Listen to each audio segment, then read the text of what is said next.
Listen, I can't sing. Me. Listen.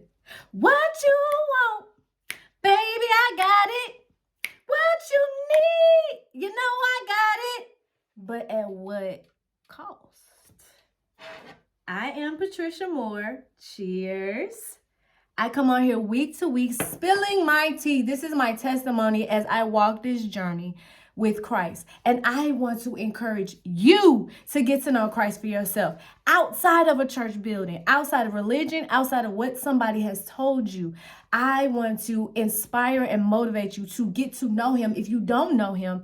And if you do know him, strengthen your relationship day by day by spilling my own transparency tea, telling you about my journey so it can help you.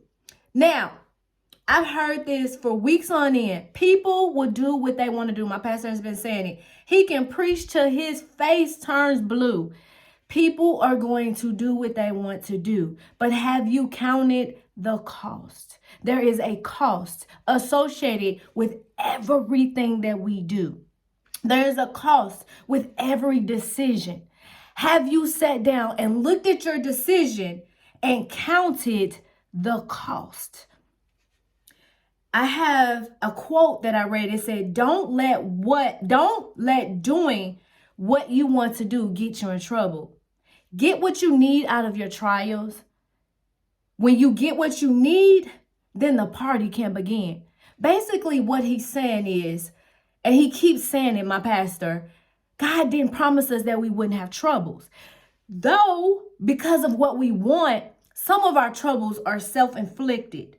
Sometimes because we want so bad, we unnecessarily go through things. But just because we go through troubles, which God did not promise we wouldn't have trials and tribulations, because he knows us, he knows we have free will, and he knows sometimes we'll put ourselves in those troubles. And then there's some troubles that he just will allow so we can grow. Either way, God is in the midst. And once we grow and we get it, and we get from the trouble that we need to get out of it, meaning we learn from it, not to repeat it, or we learn what God is trying to show us, then the real party can begin. There is a person in the Bible, I'm here, you've heard about it. He's a prodigal son. And he did whatever he wanted to do. And what happened? That was in Luke 15:13. It says, a few days later, this younger son packed up all his belongings and moved to a distant land. So he decided, I don't want to stay in my father's house. I don't want to do what you're doing. I want to do what I want to do. I want to go out here. I want to figure it out. I'm going to show you. I'm going to show you I can do this by myself. I'm going to show you that I can make it on my own. I'm going to show you that I can live outside of the Father's teachings, and I can live outside of obedience. And what happened? He moved to a distant land. And there he wasted all his money in wild living. About that time, his money ran out. A great famine swept over the land, and he began to starve. See, I don't know why we so, can I say it, hell-bent on getting what we want, on being outside of our Father's will, outside of our Father's house, outside of the obedience, because it's clearly written what happens. What happens when we want so bad? Well, a lot of times our favor runs out. A lot of times our blessings run out. We're outside of his protection.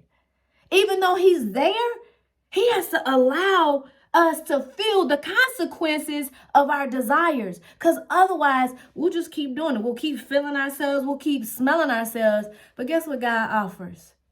Forgiveness. And that's what happens with the prodigal son. After he went through, he had to find out, like I said last week, fat meat is greasy.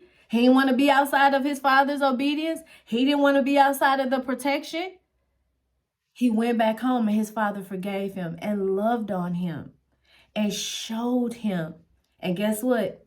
That party began. The father partied.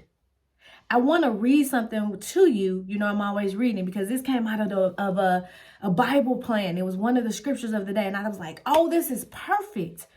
And a lot of times you guys may not see the Bible plan, but I'm going to read it with you. Let's have a little Bible study. It says, no one can stand in God's way. No one, not even you, not even me, not even that enemy, compulsion or circumstances that is seeking to take you down. Nothing can thwart God's plan because as the scripture says, he does whatever he pleases. Psalms 1:15-3. And that Bible plan is called control. I found it the other day. Like I said, it's called control. Now you can be on the good side of God's sovereignty, or you can be on the bad side of God's sovereignty. That doesn't change his sovereignty. It just changes your personal experience of it. It's like when a parent tells a teenager, we can make this easy or we can make it hard. It's up to you. Meaning the teenager's choices will have an impact on how the parents go about teaching the lesson they are trying to convey. And while your actions never determine God's providence, your actions do influence how that providence comes to light in your life. Second part, it says, God's plans may be made manifest with your cooperation, or they may be manifest in spite of your rebellion, prodigal son. Regardless, his pathway and plans, it will come about. God knows that whatever direction you go on, the path he's placed before you, he will get you to his intended destination. Now, due to your own circumstances, that may mean delays and treacherous treks, or even like Moses, the loss of realizing the experience of the dream. That's Deuteronomy 34:4. But he will keep pointing you in the direction he desires until his sovereign rule is achieved. Get this.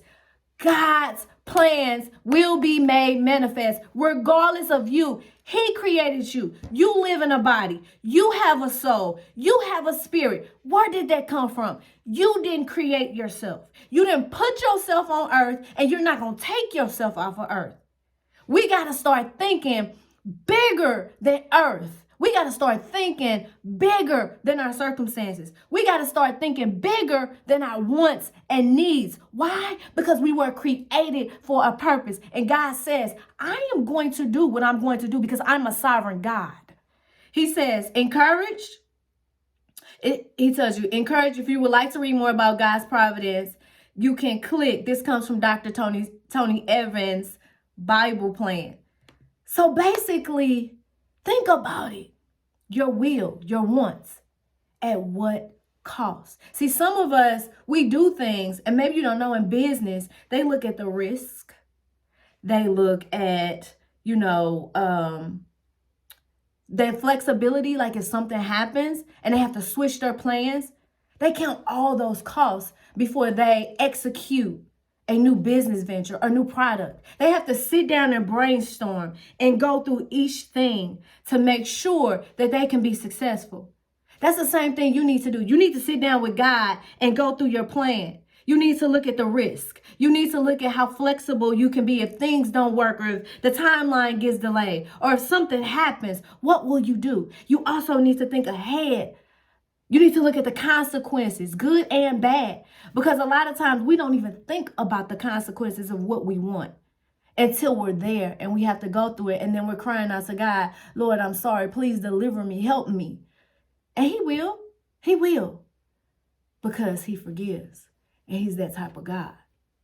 So what you want, baby, he's got it. And I hope in everything that you do, that the only thing you want is God, because he's enough. And his plans are for a hope and a future. And it's always bigger than us. All right, y'all. I hope you enjoyed this tea time. Cheers. Prayerfully, I'll see you next week.